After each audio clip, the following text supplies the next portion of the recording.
ప్రధానమంత్రి తాను స్వయంగా ఒక ఓబీసీ కులానికి చెందినటువంటి వ్యక్తి. మరి వారి హయాంలో బీసీలకు సంబంధించినటువంటి అనేక అంశాలు నిజంగా కూడా పరిష్కరింపబడతాయని చెప్పి ఆశించడం జరిగింది. కానీ ఆ ఆశ బట్టి అడియాశ అని చెప్పేసి ఇప్పటి వరకు రుజువైంది. మరి ఈ సందర్భంగా వారు తెలంగాణకు వస్తున్నారు. మాది బీసీ ప్రభుత్వం, మేము 26 మంది బీసీలకు మంత్రి పదవులు ఇచ్చినాం అని ఏదో రకరకాలుగా చెప్పేటువంటి వాళ్లకు మేము కొన్ని సమస్యలు ముందుస్తున్నాం. మెజారిటీ బీసీ ప్రజలకు మీరు ఏం చేసిందో చెప్పాలని మేము కోరుతున్నాం. ఈ దేశంలో 60% జనాభా బీసీలు. వీళ్ళ సమస్యలు పరిష్కరించకుండా నువ్వు ఏ సమస్య పరిష్కరించినా అది సఫలీకృతం కాదు. మీరు కలలు కంటున్నటువంటి సబ్కా సాత్ సబ్కా వికాస్ అనేది బట్టి డొల్లా అని చెప్పేసి సందర్భంగా తెలియజేస్తున్నాం. ముఖ్యంగా మేము ఈ సందర్భంగా 10 ప్రధానమైన సమస్యలు ప్రధానమంత్రి దృష్టికి తీసుకుపోదలుచుకున్నాం.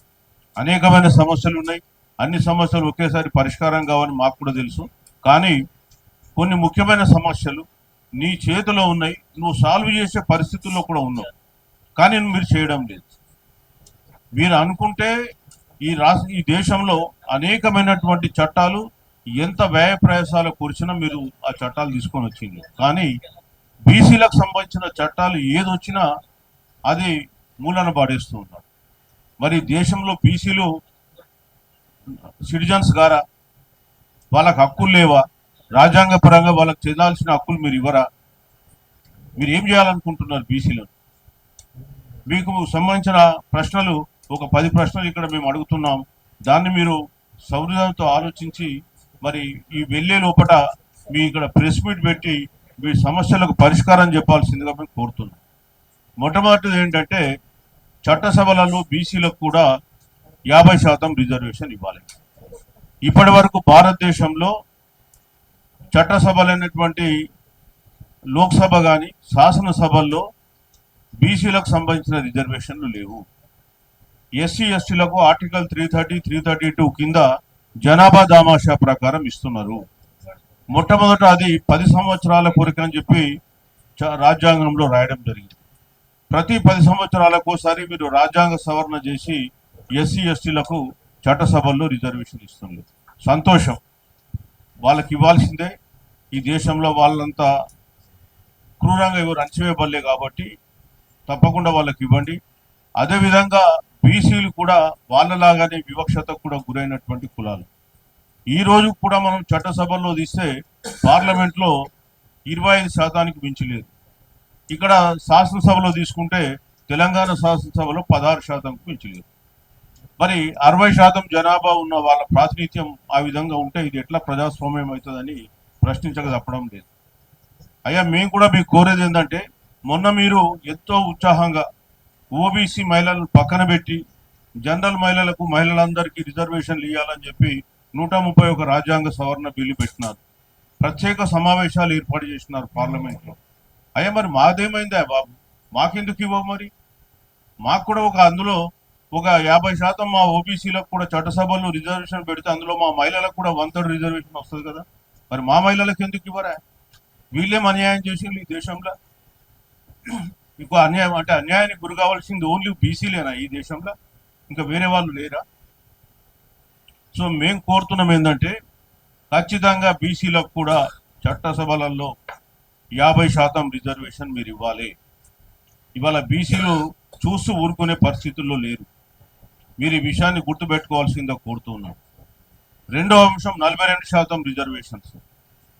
తెలంగాణలో కులగణన జరిపి 42% రిజర్వేషన్కు ఇక్కడ శాసనసభలో ఆమోదం చేసి గవర్నర్ ఆమోదం పొంది మీ దగ్గరికి పంపించి 1 year అయిపోయింది. దానిపైన ఉలుకు లేదు పలుకు లేదు. కానీ అడగకుండానే అగ్రవర్ణాల వాళ్ళకు మీరు అనేకమైన రాయితీలు ఇస్తున్నారు.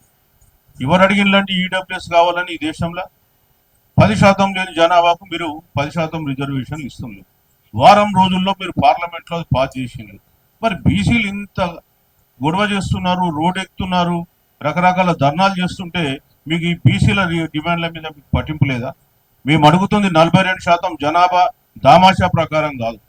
మా జనాభా తెలంగాణ రాష్ట్రంలో ప్రభుత్వ సర్వే ప్రకారం 56.33%. అయినప్పటికీ కూడా 42% అడుగుతున్నాం. మరి ఏమవుతుంది మీకు ఇవ్వడానికి? ఒక రాష్ట్రానికి ఇవ్వడంలో మీకు వచ్చే నష్టం ఏంటి? 9వ షెడ్యూల్లో పెట్టడానికి మీకు ఆ మనసు లేదు చేయాలని చెప్పి. దాని మీద అసలు పట్టింపు లేదు. కానీ అడగకుండానే మహిళా రిజర్వేషన్, కాన్స్టిట్యుయెన్సీలు మారుద్దాం, డీలిమిటేషను, ఇది ఎక్కడి నుంచి అండి? ప్రజల డిమాండ్లకు మీరు ఎప్పుడైతే మీరు పట్టించుకోరో ఇట్లాంటి పాలకులు చాలా మంది వెళ్ళిపోయింది, చరిత్రలో కలిసిపోయింది. మీరు కూడా గుర్తుపెట్టుకోవాలని చెప్తున్నాం. సో ఇప్పటికైనా 42% రిజర్వేషన్ సంబంధించిన బిల్లు మీ దగ్గర పెండింగ్లో ఉంది. దాన్ని క్యాబినెట్ పరిశీలించి సకాలంలో మీరు మాకు ఆ 42% రిజర్వేషన్ 9th షెడ్యూల్లో పెట్టి అందించాలని చెప్పి ఈ సందర్భంగా డిమాండ్ చేస్తుంది. ఇక మూడోది సెన్సస్లో కులగణన. అయ్యా, సెన్సస్లో కులగణన గురించి మాట్లాడితే 2010లో మీ బీజేపీ పార్టీ వాళ్ళే అప్పుడు ప్రభుత్వంలో లేరు. 2011 సెన్సస్లో కులగణన జరపాలని ఆ పార్లమెంట్లో తీర్మానం పెట్టింది మీరు. పార్లమెంట్లో తీర్మానం పాస్ చేయించింది. 2017లో మళ్ళీ అప్పుడు హోమ్ మినిస్టర్ రాజ్నాథ్ సింగ్ పార్లమెంట్లో ప్రకటన చేసిండు ఆగస్టు 31 రోజు 2017. ఏమని చేసిండు? 2021 కులగణనలో జనగణనలో మేము కులగణన చేస్తామని. అట్లాంటి వాళ్ళు 2022లో సుప్రీంకోర్టులో అఫిడవిట్ చేస్తారు ఏంటంటే మేము సెన్సస్లో కులగణన జరపము, అది అసాధ్యము, అదేదో బ్రహ్మ పదార్థము, దాన్ని మేము ముట్టుకోలేము, ఈ దేశం ముక్కలైపోద్ది చెక్కలైపోద్ది అని చెప్పి అందులో అఫిడవిట్ రాశారు. మరి మళ్ళా మీరు ఏమైందో మీకు ఏం జ్ఞానోదయం కలిగిందో తెలియదు. బీహార్ ఎన్నికలకు ముందు మేము మళ్ళీ కులగణన జరుపుతాము సెన్సస్లో అని చెప్పి మళ్ళీ మీదే రివర్స్ స్టాండ్ తీసుకున్నాం. ఎవరన్నారు మీకు? సుప్రీంకోర్టులో మిమ్మల్ని ఎవరేమన్నారు? ఎట్లా యూటర్న్ తీసుకున్నారు? ఎందుకు బీసీలతో ఆడుకుంటున్నారు? మళ్ళీ ఇప్పుడు సెన్సస్లో మొట్టమొదటి హౌస్ లిస్టింగ్ ఆపరేషన్స్ ఉంది. ఆ హౌస్ లిస్టింగ్ ఆపరేషన్ స్టార్ట్ అయింది దేశవ్యాప్తంగా. అందులో కాలం నెంబర్ 12లో ఆ ఇంటి యజమాని ఎస్సీయా ఎస్టీయా ఇతరులు అని అడుగుతున్నాడు. అందులో ఓబీసీ అని ఒక పదం పెడితే నీకు కుంప మునిగేది ఏంటా? నువ్వు ఎట్లా కులగణన చేస్తాను అంటున్నావు? అంటే నీ కులగణన చేయాలని లేదు, కేవలం ఎన్నికల కొరకు రకరకాల ప్రామిజులు చేసి బీసీలను అనగదొక్కాలని చెప్పి మీరు చూస్తూ ఉన్నారు తప్ప ఇంకేం లేదు. మీరు సాగించే పాలన ప్రజాపాలన కాదు, అది మనధర్మ శాస్త్రం ప్రకారం నడిపిస్తుందో మనవాదుల పాలన తప్ప ఇంకో పాలన కాదు. మీకు వచ్చే నష్టం ఏంటంటే అందులో బీసీ కాలం అని పెడితే ఓబీసీ కాలం, నువ్వు ఒక క్లారిఫికేషన్ ఇస్తావు. పెళ్లి కాకుండా కలిసి ఉంటే, ఆడమో కలిసి ఉంటే దాన్ని ఆ కుటుంబ యజమాన్ని తీసుకో అంటావు. అంత విశాల హృదయం ఉన్నోటి మరి మా బీసీల గురించి ఎందుకు ఇయ్యారా క్లారిఫికేషన్? అందులో ఓబీసీ కాలం పెట్టమని. మీరు నెక్స్ట్ ఇయర్ కూడా కులగణన చేస్తారా లేదా మాకు తెలియదు సెన్సస్లో. అదేవిధంగా చేసిన దాన్ని డిక్లేర్ చేస్తారా పబ్లిష్ చేస్తారా తెలియదు. ఇక్కడ తెలంగాణ రాష్ట్రంలో చూసినాం కులగణన అని చెప్పేసి బీసీల పాపులేషన్ తగ్గించిండ్రు, జనగణనలో ఓసీల పాపులేషన్లు పెంచిండ్రు, రకరకాల గిమ్మిక్కులు చేసిండ్రు. అసలు కులగణనలో పాల్గొన్నటువంటి ఓసీల జనాభా పెరుగుద్దంట, కులగణన పాల్గొన్న బీసీల జనాభా తగ్గుద్దంట. ఇది తెలంగాణ సిపెక్ సర్వే గొప్ప విశేషం. మరి ఎట్లా చేసిండ్రో, మరి వాళ్ళు ఏ విధంగా చేసిండ్రో తెలియదు. అట్లాగే 4వ డిమాండ్ ఏంటంటే మాది బడ్జెట్లో బీసీలకు తగినంత ప్రాధాన్యత ఇవ్వాలి. 56% తెలంగాణ జనాభా, భారతదేశంలో కూడా తీసుకుంటే 56 నుంచి 60% మధ్య ఉంటుంది. కేంద్ర ప్రభుత్వ బడ్జెట్ ఎంత ఈ సంవత్సరం 26-27? 54,30,000 కోట్లు. 54,30,000 కోట్లు కేంద్ర ప్రభుత్వ బడ్జెట్. దాంట్లో బీసీలకు ఎంత కేటాయించిందా? 2,200. ఏమన్నా దానికి లెక్క ఉందా? జనాభాలో 52% ఉన్న బీసీల కంటే 2,200, అందులో 15% మళ్ళా ఆర్థికంగా వెనుకబడ్డ అగ్ర కులాలకు. అంటే బీసీలకు ఎంత వస్తుంది? 1,900 కోట్ల కంటే ఎక్కువ. అరే ఈ దేశంలో ఇంత జనాభా ఉన్నారు, గత 78 ఏళ్ళ నుంచి వీళ్ళు అన్ని రంగాల్లో నష్టపోయిన్లు, వీళ్ళ కుల వృత్తులు విధ్వంసమైనవి. ఇవాళ దేశంలో ఏ రంగంలో చూసినా బీసీలు అనే వాళ్ళు మచ్చుకైనా కనిపారు. కేవలం వాళ్ళు మీకు కార్మికులుగా పనిచేయడానికి, సేవకులుగా పనిచేయడానికి మాత్రమే మారిపోయిన్లు తప్ప ఇంకో విధంగా కాదు. అట్లాంటి తరుణంలో కనీసం వాళ్ళ స్వయం ఉపాధికి, వాళ్ళ ఆర్థికాభివృద్ధికి ఎంతో కొంత కేటాయించాల్సింది పోయి, వాళ్ళ చదువుకు కేటాయించాల్సింది పోయి 1,900 crores నెట్గా వాళ్ళకు వస్తుంది. దాని కొరకు కేంద్ర బడ్జెట్ అంట. ఈ దేశంలో 28 రాష్ట్రాలు 7 కేంద్ర పాలిత ప్రాంతాలకు 148 కోట్లలో 80 కోట్ల బీసీలకు ఇచ్చే గ్రాంట్ ఏంటంటే వీళ్ళు 2000 కోట్లకు తక్కువనే. హ్యాండ్లూమ్స్కు 200 కోట్లు అంట. ఈ దేశంలో ఉన్న హ్యాండ్లూమ్ ఇండస్ట్రీ వ్యవసాయం తర్వాత అతిపెద్ద ఇండస్ట్రీ, దానికి 200 కోట్లు. ఏం లెక్కలు ఇవి? ఎవరి కొరకు ఇస్తున్నారు? ఎందుకు ఇస్తున్నారు? మేము అసలు ఇవ్వమని చెప్తే అయిపోతుంది కదా, పీడబోద్ది కదా, ఎందుకు ఇస్తున్నారు అది? సో ఖచ్చితంగా బీసీలకు బడ్జెట్లో మాకు 3% అంటే కనీసం 1,50,000 కోట్లు వస్తుంది. మాకు 2 లక్షల కోట్లు మాకు కేటాయించాల్సిందే. ఈ వడప సొమ్మిది మేము ట్యాక్సులు కడితే వచ్చే డబ్బు కాదా? ఏం నువ్వేమన్నా తీసుకొస్తున్నా, మీరేమన్నా మీదికి వచ్చి పట్టుకొస్తున్నా? మా డబ్బు మాకు ఇవ్వడానికి కూడా మీకు ఎందుకు ఇంత బాధ? మీరు పారిశ్రామికవేత్తలకు ఎన్ని లక్షల కోట్ల రుణమాఫీలు చేస్తున్నారు? గత 12 సంవత్సరాల్లో మీరు ఓన్లీ పారిశ్రామికవేత్తలకు దాదాపు పార్లమెంట్లో సమాధానం ఇచ్చిన దాని ప్రకారం 16,15,000 కోట్లు మాఫీ చేసింది. మీరు సమాధానం ఇచ్చింది మీ నిర్మలా సీతారామన్ గారు పార్లమెంట్ ఓన్లీ 10 సంవత్సరాలలో. ఇంకా గత 2 సంవత్సరాలు ఇంకా చాలా పెరిగి ఉంటుంది. డెట్ రికవరీ ట్రిబ్యునల్ ద్వారా కూడా ఇంకో 16 లక్షలు పోయింది. అంటే 30-40 లక్షల కోట్లు మీరు పారిశ్రామికవేత్తలకు రుణమాఫీ ఇస్తారు. బీసీలకు వచ్చేసి సంవత్సరానికి 2,000 అంటే గత 12 ఏళ్లలో మీరు పెట్టింది 24,000 కోట్లు. మీరు వాళ్ళకు వస్తే 48 లక్షల కోట్లు, అంటే దాదాపు 16 + 16 32 లక్షల కోట్లు వాళ్ళకి ఇస్తే 24,000 కోట్లు మాకు ఇస్తారా? ఇదే కదా న్యాయం అండి. అదేవిధంగా కేంద్రంలో ఇప్పటి వరకు బీసీలకు ఒక మంత్రిత్వ శాఖ లేదు. 60% జనాభా ఉన్న బీసీలకు వాళ్ళ సమస్యల పరిష్కారం గురించి మాట్లాడడానికి ఒక మంత్రిత్వ శాఖ లేదు. ఎవరికి పోవాలి? అక్కడ సోషల్ జస్టిస్ మినిస్టర్ ఉంటుంది, అందులో పోవాలి. ఆ సోషల్ జస్టిస్ మినిస్ట్రీలో ఎస్సీలు, ఎస్టీలు, బీసీలు, ఉమెన్, డిజబుల్డ్ అన్ని రకాల శాఖలు అక్కడ ఉంటాయి. ఆయనకు బీసీల గురించి పట్టించుకునే తీరిక ఎక్కడ ఉంటుంది? ఇది బీసీలకు సంబంధించిన సమస్య కదా. ఒక మంత్రిత్వ శాఖ కూడా పెట్టకుండా మీరు మాట్లాడతారు మేము బీసీలకు ఏదో చేసినాం. మంత్రిత్వ శాఖ పెట్టడానికి ఏమైనా డబ్బులు ఖర్చు వస్తాయా నీకు? మరి ఎందుకు పెడతలేరు? మేము 26 మందికి మంత్రులు చేసినాం, వీళ్ళకి చేసినాం అంటే మరో మంత్రిత్వ శాఖ ఎందుకు పెడతలేరు? అదేవిధంగా ఈడబ్ల్యూఎస్ రిజర్వేషన్ కూడా ఇప్పుడు కులగణన చేస్తున్నారు, మీరు పునః పరిశీలించండి. తెలంగాణ రాష్ట్రంలో కూడా ఇవాళ ఓసీలు మన కులగణన జరిపిన దాని ప్రకారం 12.85%, అంటే వాళ్ళు 15.5% ఇచ్చిండ్రు. దాంట్లోకి నుంచి కులం చెప్పని వాళ్ళు తీసేస్తే 12.58% వస్తుంది. అందులో ఎకనామిక్ క్రైటీరియా 8 లక్షలకు పైబడి ఆదాయం ఉన్న వాళ్ళని లెక్కేస్తే వాళ్ళకు 8% పోతుంది. అంటే 4% మించి లేదు. 4% మించి లేని వాళ్ళకి 10% రిజర్వేషన్ ఇస్తారా? అసలు ఆ చట్టంలో కూడా ఏముందంటే అప్ టు 10% ఇవ్వమన్నాడు. అంటే 10% వరకు ఇవ్వమన్నాడు. అంటే 10% లోపల కూడా ఇవ్వచ్చు. తమిళనాడు వాళ్ళు ఇస్తలే, మేము ఇవ్వమని చెప్పేసి ఇదే స్టాలిన్ హైకోర్టులో అఫిడవిటేషన్ మేము ఇవ్వమని. అట్లనే నార్త్ ఈస్ట్లో కూడా చాలా స్టేట్స్ ఉన్నాయి, వాళ్ళు ఎవరు ఇంప్లిమెంట్ చేస్తలేదు. అస్సాంలో కూడా ఉద్యోగాలలో లేదు. కొన్ని రాష్ట్రాలలో 4% ఉంది. ఇక్కడ 10% ఎందుకే? 4% జనాభాకు 10% ఇస్తారా? సో దాన్ని కూడా మీరు పునఃపరిశీలన చేయాలని చెప్పి కోరుతున్నాం. మేము కూడా కోర్టులలో లీగల్ బ్యాటిల్కు రెడీ అవుతున్నాం. నెక్స్ట్ రోహిణి కమిషన్ అని ఒక కమిషన్ వేసిండు ఈసారి 2017లో. వాళ్ళు రిపోర్ట్ కూడా ఇచ్చింది. ఎంబీసీలను కూడా మీరు బీసీలలో కూడా కేటగరైజేషన్ చేయండి, ఎందుకంటే కొన్ని కులాలే బీసీలలో కూడా లబ్ధి పొందుతున్నాయన్నారు. మీరు వాళ్ళ రిపోర్ట్ ప్రకారం మీరు యాక్షన్ తీసుకోమని చెప్పి కోరుతున్నాం. మేము కూడా బీసీలను ఎంబీసీలు, బీసీలుగా మీరు వర్గీకరించండి కేంద్రంలో. ఆ సామాజిక న్యాయం అందరికీ అందాలని చెప్తున్నాం. ఇంకోటి ప్రమోషన్లలో బీసీలకు రిజర్వేషన్. ఈ దేశంలో అన్ని రంగాల్లో అణచివేయబడ్డ వర్గం ఏదైనా ఉందంటే బీసీలు.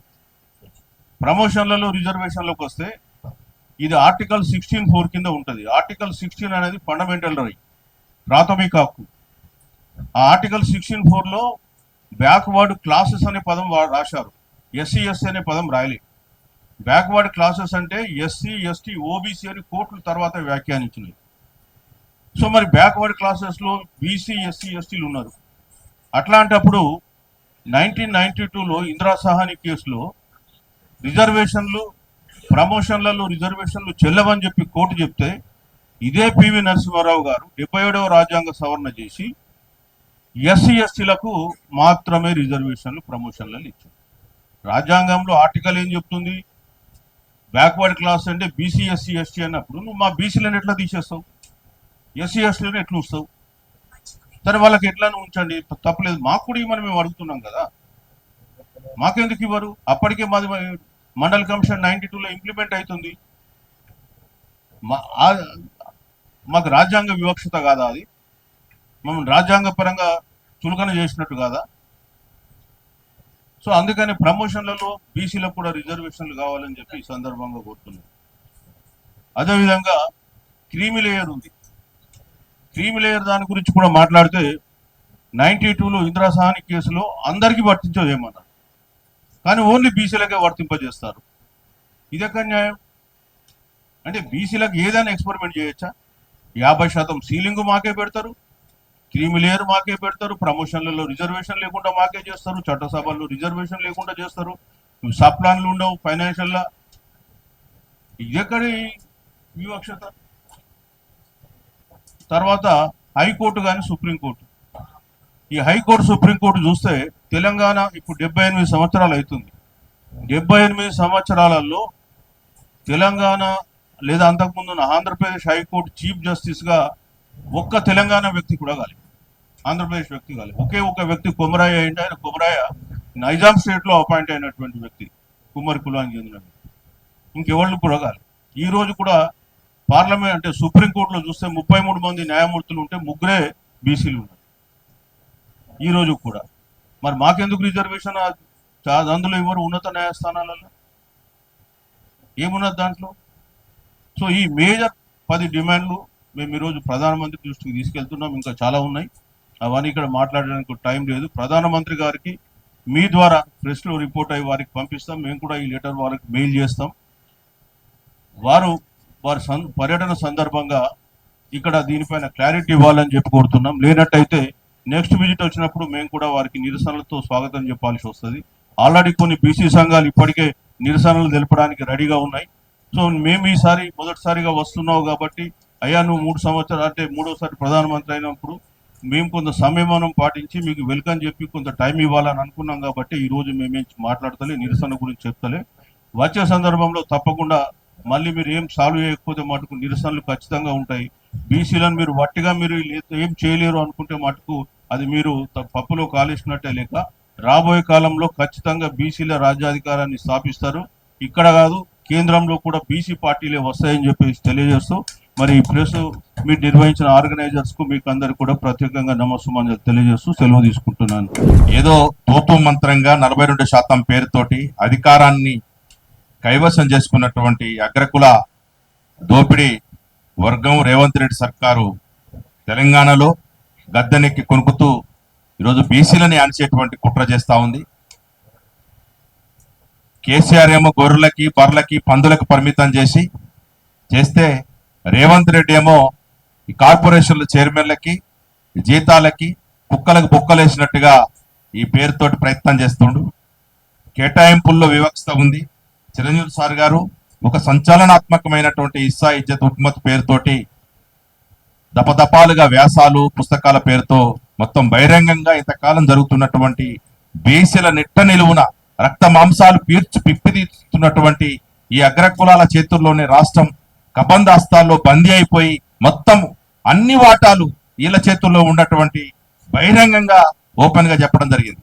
ప్రతి దాంట్లో లిక్కర్ నుండి మొదలు పెడితే పెద్ద పెద్ద ఇండస్ట్రీల వరకు రకరకాల మెడికల్లో కావచ్చు, లిక్కర్లో కావచ్చు, డిస్ట్రిబ్యూటర్లో కావచ్చు, మన బట్టల షోరూములలో కావచ్చు, ఏదైతే రాష్ట్రంలో కాంట్రాక్టర్లు కావచ్చు, ఏదైతే పెద్ద ఎత్తున రాష్ట్రానికి సంపద వచ్చేటువంటి ఏ రంగాలు ఉన్నాయో ఆ రంగాలన్నీ కూడా వాళ్ళే కైవసం చేసుకుంటే బీసీలు వాళ్ళ దగ్గర గేట్ కాడ వాచ్మెన్లుగా బతకాల్సిన పరిస్థితి ఈరోజు. అడుక్కుంటే మనం అడుగుతాం 42% ఎవడు ఇవ్వనడండి, ఎందుకు దాన్ని నీరు గారిపోయిందో ప్రశ్నిస్తే దానికి సమాధానం లేదు. దేశవ్యాప్తంగా కనీసం బీజేపీ ఎక్కడ కూడా బీసీలకు సంబంధించినటువంటి కనీసం జనగణనలో బీసీలని చేర్చేటటువంటి దాంట్లో కూడా వివక్షత కొనసాగుతా ఉంది. ఉన్న రాజ్యాంగానికి సంబంధించినటువంటి హక్కులన్నీ కూడా కాలరాస్తూ అనేక వాటికి ఎవడు అడగకపోయినా అనేక సవరణలు చేసి రాజ్యాంగ సవరణలు పూనుకున్నటువంటి కేంద్ర ప్రభుత్వం బీసీలకు సంబంధించిన పెద్ద ఎత్తున ఓబీసీలు దేశవ్యాప్తంగా 80 కోట్ల మంది ఉంటే వాళ్ళకి సంబంధించిన హక్కులకు సంబంధించిన నరేంద్ర మోడీ పేరుకు బీసీ, కన్వర్టెడ్ బీసీ, వాస్తవానికి మిగతా మతాలకు సంబంధించిన కన్వర్టెడ్ కావచ్చు, కానీ ఆయన ముఖ్యమంత్రి అయిన తర్వాత ఓసీ నుండి బీసీ కన్వర్ట్ అయినటువంటి ఈ నకిలీ బీసీ ప్రధానమంత్రి ఉండి కూడా ఇది ఒరిజినల్ బీసీలకు అన్యాయం చేస్తున్నటువంటి వైనం మనకు కనిపిస్తా ఉంది. ఆయన ప్రధానమంత్రిగా 10వ తారీఖు రోజు వస్తా ఉన్నాం, ఏం ముఖం పెట్టుకొని వస్తా ఉన్నారు, బీసీలకు ఏం చేసిరని, ఈ రాష్ట్రానికి ఏం ఒరగబెట్టి, ఇద్దరు మంత్రులు ఉన్నారు, పనికిరాని మంత్రులు ఉన్నారు, కేంద్ర మంత్రులు 8 మంది ఎంపీలు ఉన్నారు, 8 మంది ఎమ్మెల్యేలు ఉన్నారు. ఒక్కనాడు కూడా బీసీల గురించి మాట్లాడకుండా ఏం ముఖం పెట్టుకొని ఇక్కడ తెలంగాణకు వచ్చి ఏం సాధిస్తారు?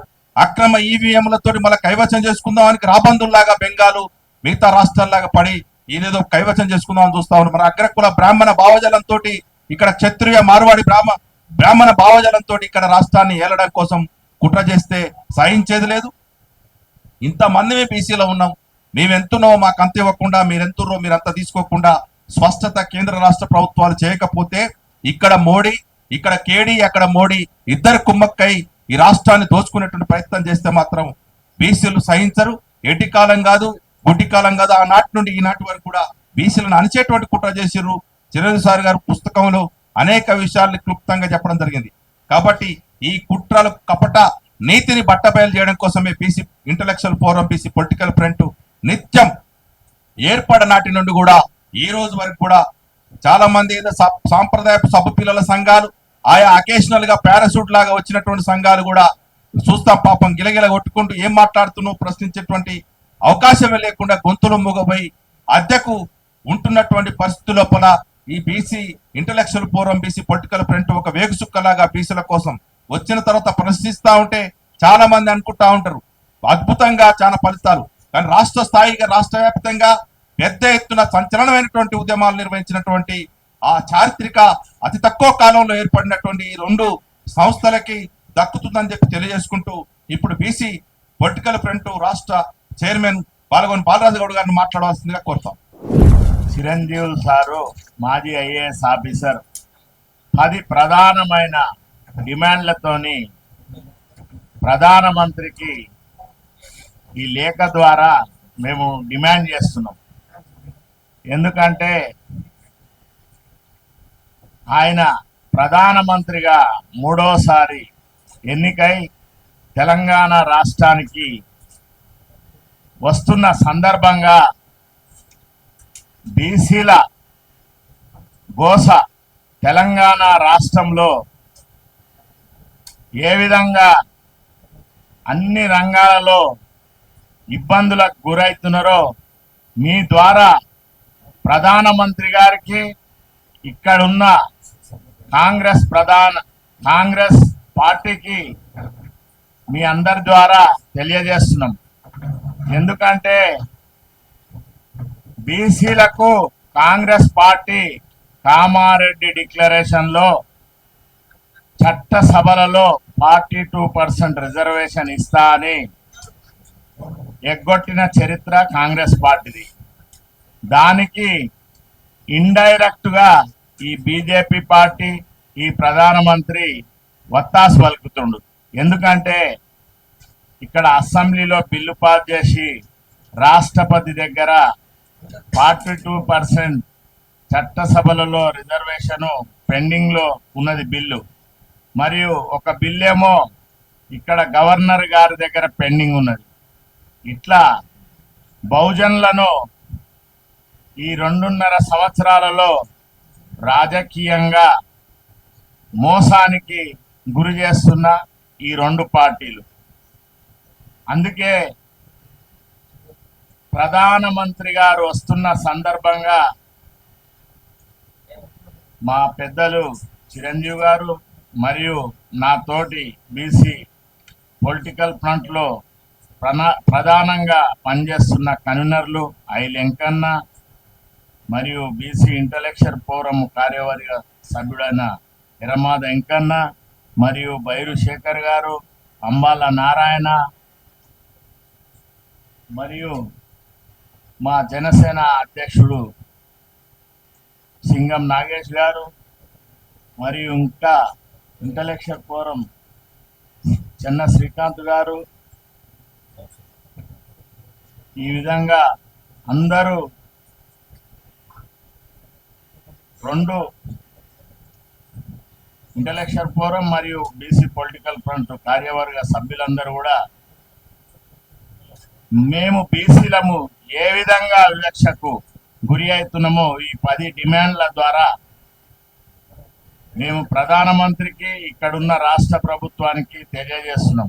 ఏంటంటే పక్క రాష్ట్రంలో బీసీలకు రక్షణ చట్టం ఉంది, అది తయారు చేయబడుతుంది. అదేవిధంగా మాకు కూడా కావాలని, ఎందుకంటే చంద్రబాబు నాయుడు సహచరుడు, ఆయన గురువు, ఆ విధంగా బీసీలకు చేస్తున్నప్పుడు ఇక్కడ కూడా తెలంగాణ రాష్ట్రంలో చేయాలని, రక్షణ చట్టం తేవాలని డిమాండ్ చేస్తున్నాం.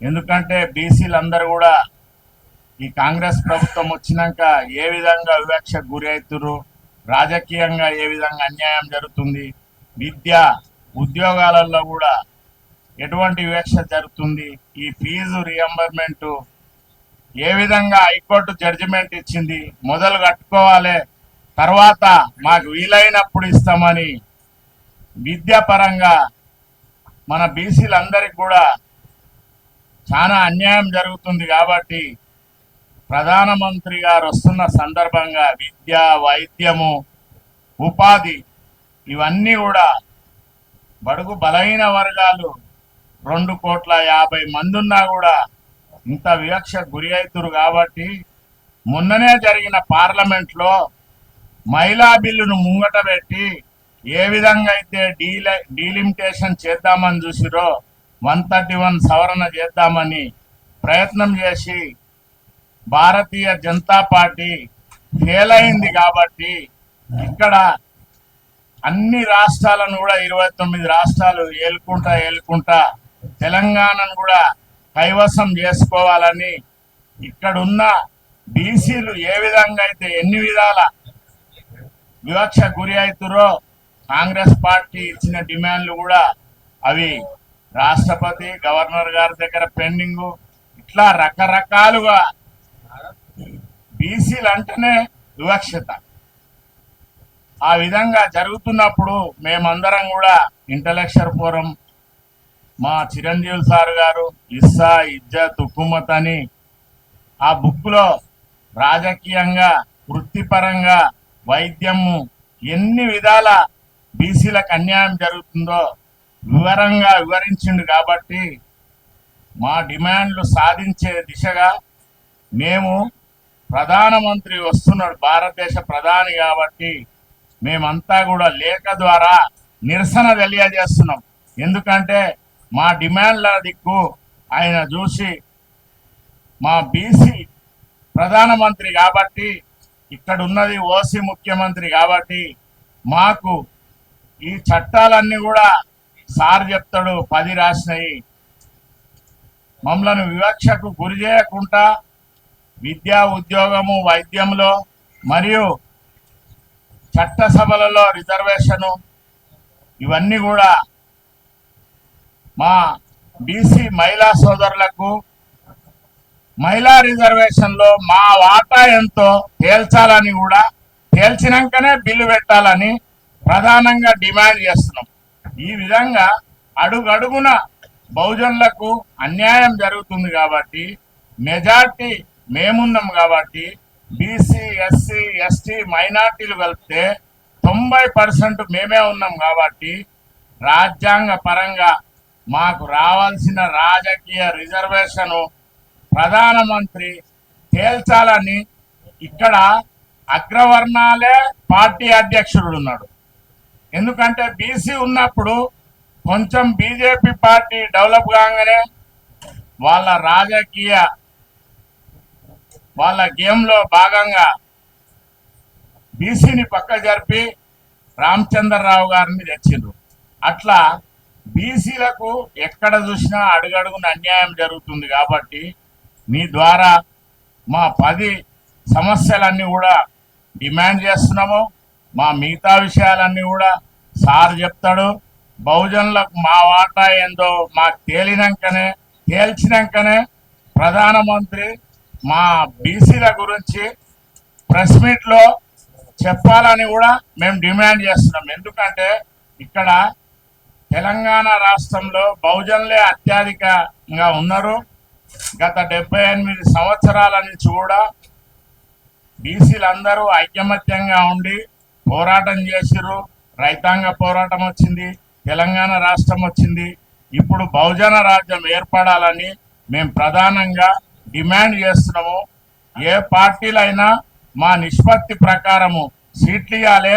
మేము కూడా తప్పకుండా బీసీ ఇంటలెక్చువల్ ఫోరం మరియు బీసీ పొలిటికల్ ఫ్రంట్ బీసీలకు రాజ్యాధికారము దక్కేదాకా జయశంకర్ సారు గారు ఏ విధంగా అయితే బహుజన రాజ్యం ఏర్పడాలని కలగన్నాడో దానికి అనుగుణంగా పనిచేస్తాము, పోరాటం చేస్తాము. తెలంగాణ రాష్ట్రం అంతా తిరుగుతాము. మా వాటా మేము దక్కేదాకా కూడా నిరంతరం పోరాటం చేస్తూనే ఉంటామని మీ ద్వారా తెలియజేస్తున్నాము. ఈ అవకాశం ఇచ్చిన మా ఐలింకన్న గారికి కృతజ్ఞతలు. ఎందుకంటే హిందువుల యొక్క అభివృద్ధి కోసం ఇంతగా పోరాటం చేస్తున్నటువంటి పార్టీ బీజేపీ పార్టీ. కాబట్టి 100% హిందువులలో 90% మంది బీసీ హిందువులు ఉంటారు. మరి బీసీ హిందువుల అభివృద్ధి కోసం మీరు తీసుకున్న చర్యలు ఏమిటి? బీసీ హిందువుల అభివృద్ధి కోసం మీరు తీసుకొచ్చినటువంటి పథకాలు ఏమిటి? 42% రిజర్వేషన్స్ ఏదైతే ఈ తెలంగాణ రాష్ట్రంలో కాంగ్రెస్ పార్టీ 2 బిల్లులు చేసి కేంద్రాన్ని పంపిస్తే ఇంతవరకు దిక్కు దివాణం లేదు. మీకు నిజంగానే బీసీ హిందువుల మీద కనుక ప్రేమ ఉంటే, ఆ బీసీ హిందువుల మీద కనుక ప్రేమ ఉంటే ఆ 42% రిజర్వేషన్ చట్టాన్ని పార్లమెంట్లో రాజ్యాంగ సవరణ చేసి 9th షెడ్యూల్లో చేర్చేవారు. కానీ మీరు ఎందుకు చేయలేదని మేము అడుగుతా ఉన్నాం. అదేవిధంగా బీసీల మీద నిజంగా ప్రేమ ఉంటే మీరు ఈ తెలంగాణ రాష్ట్రంలో బీజేపీ ఎల్పీ లీడర్గా ఒక బీసీని నియమించేవారు. కానీ ఒక రెడ్డి సామాజిక వర్గానికి సంబంధించినటువంటి నాయకునికి ఇచ్చారు. అదేవిధంగా బీజేపీ పార్టీ రాష్ట్ర అధ్యక్షుడు రామచంద్రరావు గారికి ఇచ్చారు. అంత ఉన్నత వర్గాలకే ఇస్తున్నటువంటి మిమ్మల్ని బీసీలు ఏ విధంగా నమ్ముతారని మేము ప్రశ్నిస్తా ఉన్నాం. మీరు పెట్టిన 54 లక్షల కోట్ల బడ్జెట్లో కూడా కనీసం బీసీలకు 2,200 3,000 కోట్లు కూడా ఇవ్వలేని దుస్థితి. అంటే మీకు బీసీల మీద ఉన్న ప్రేమ చిత్తశుద్ధి ఏందో ఈ రాష్ట్ర ప్రజలకు, ఈ తెలంగాణ ప్రజలు తెలుసుకోవాల్సినటువంటి అవసరం ఉన్నది.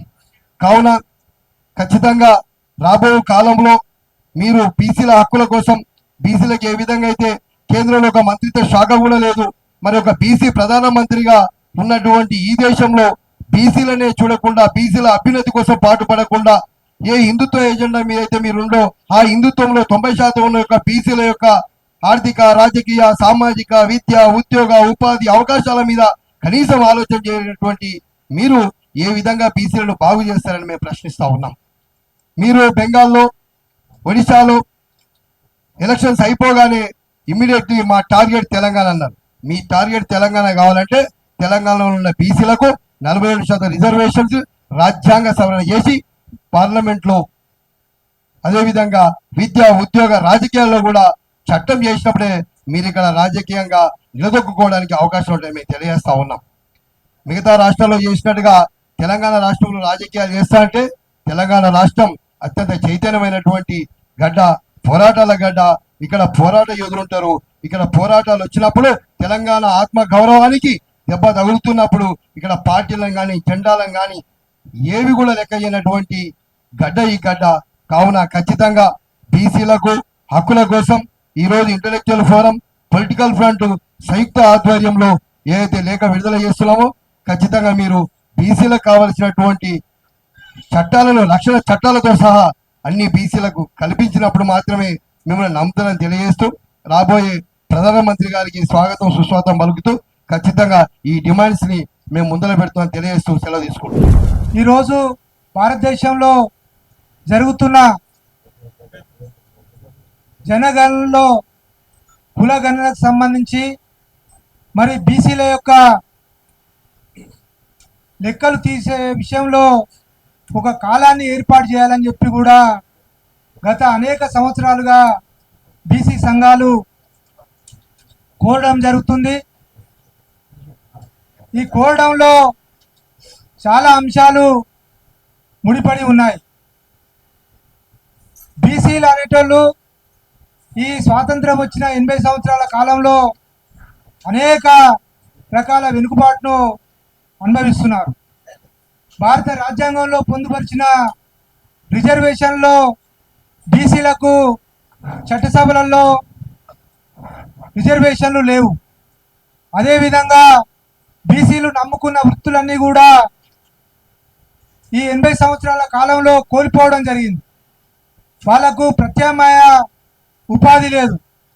ప్రత్యేకమైన రాజ్యాంగపరమైన హక్కులు కానీ చట్టాలు కానీ లేకపోవడంతో మరి అనేక రకాల వెనుకబాటుతనం బీసీలు ఈ 80 సంవత్సరాల కాలంలో అనుభవించారు. మరి ఈ దేశంలో ముఖ్యంగా కులం పునాదుల మీద ఈ దేశం నిర్మాణం జరిగిన విషయం పెద్దలు భారతీయ జనతా పార్టీకి ఆ పార్టీ నాయకత్వానికి అందరికీ తెలుసు.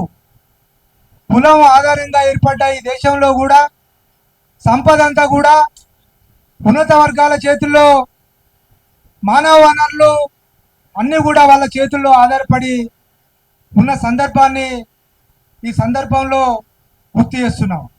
అత్యంత వెనుకబడిన ఎస్సీ ఎస్టీలకు చట్టసభలలో ఉద్యోగాల్లో వాళ్ళకు రిజర్వేషన్లు కేటాయిస్తున్నప్పటికీ బీసీలకు సముచితమైన న్యాయం ఇప్పటి వరకు జరగలేదు. ఈ మధ్య కాలంలోనే ఈడబ్ల్యూఎస్ రిజర్వేషన్లు అమలు చేస్తూ మరి ఈ తెలంగాణ రాష్ట్రంలో 6-7% ఉన్న ఉన్నత వర్గాలకు కూడా 10% రిజర్వేషన్లు అమలు చేస్తున్న సందర్భాన్ని మీ దృష్టికి తీసుకొస్తున్నాము. ముఖ్యంగా 42% రిజర్వేషన్లు కానివ్వండి, అదేవిధంగా బీసీల మీద ఈ దేశంలో జరుగుతున్న దాడులకు సంబంధించి ప్రత్యేకమైన ఒక బీసీ అట్రాసిటీ చట్టం కానివ్వండి, కేంద్ర ప్రభుత్వం ప్రతి సంవత్సరం 50 లక్షల కోట్ల బడ్జెట్ కేటాయిస్తుంది. అందులో బీసీలకు సంబంధించి మరి బడ్జెట్ కేటాయింపు విషయంలో కానివ్వండి, దాంతోపాటు బీసీలకు సంబంధించిన ఒక ప్రత్యేక మంత్రిత్వ శాఖ కానివ్వండి ఏర్పాటు చేయడం విషయంలో పెద్దలు చిరంజీవి సార్ గారు, బాలగోని బాలరాజు గౌడ్ అన్న గారు మరి మీకు ఈ 10 తారీఖు వస్తున్న సందర్భంగా ఈ లేఖ రాయడం జరిగింది.